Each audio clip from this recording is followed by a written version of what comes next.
So to touch base on some basic goaltending equipment, first you're going to need something to wear underneath, either pants or shorts. I recommend shorts because it gets pretty hot out there. Next, you'll need a protective cup, pants. You'll need a pair of running shoes or sneakers to wear. You'll need a pair of pads and a glove and blocker. Next, you'll want a chest protector, and if you want a neck guard to protect your neck. Next, you'll need a helmet, which at all levels needs to be CSA approved. And then you'll need a stick, of course, which you can buy a really expensive stick or a cheap one. I wouldn't waste your money on an expensive one, especially for ball hockey. Also, what I'm wearing is all ice hockey gear. You don't have to wear ice hockey gear.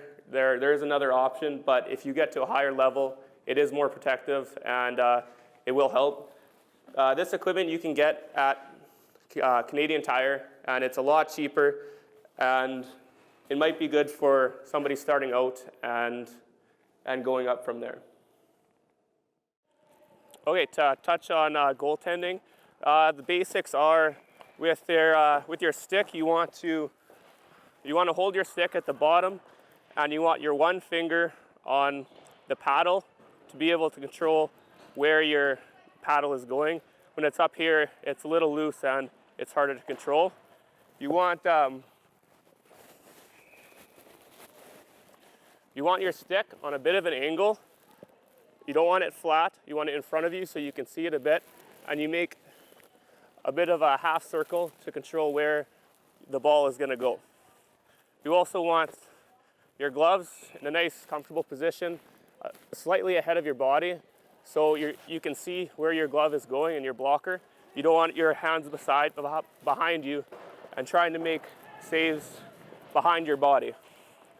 Another thing is you want your legs in a good position so you can go down into the butterfly, but you also want your legs in a comfortable position that you'll be able to move side to side, because if your legs are too wide, you'll have no power to push side to side. You'll pretty much have to go down. A big thing on ball hockey is when you go down in ball hockey, you're down and out. In ice hockey, you can push to where you want to go.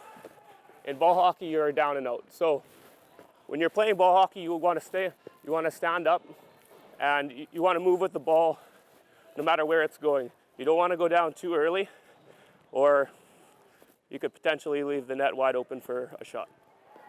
So there's three main components to goaltending: is being square, angle, and depth. So being square is wanting to present as much equipment to the shooter as you can. If you're off to the side or back in your net, you can't be square. So you want to be square to the player with your net, and you presenting as much equipment as you can so you can save the ball. Angle would be following the ball no matter where it goes. And so following it, if there was an imaginary line from the ball to the back of the net, your belly button wants to be in that line.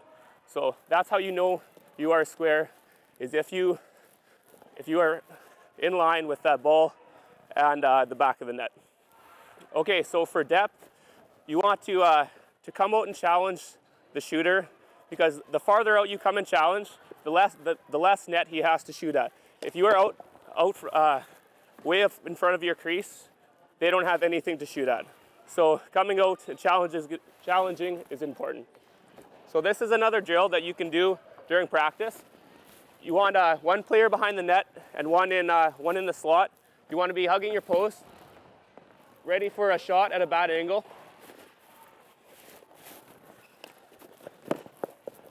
And you want to stick on your post as long as you can in case he's trying to sneak it between you and the post. Yeah.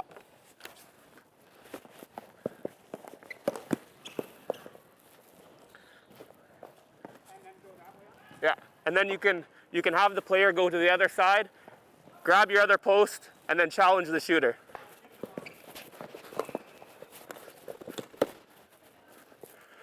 There's a couple ways to stay on your post as a goalie.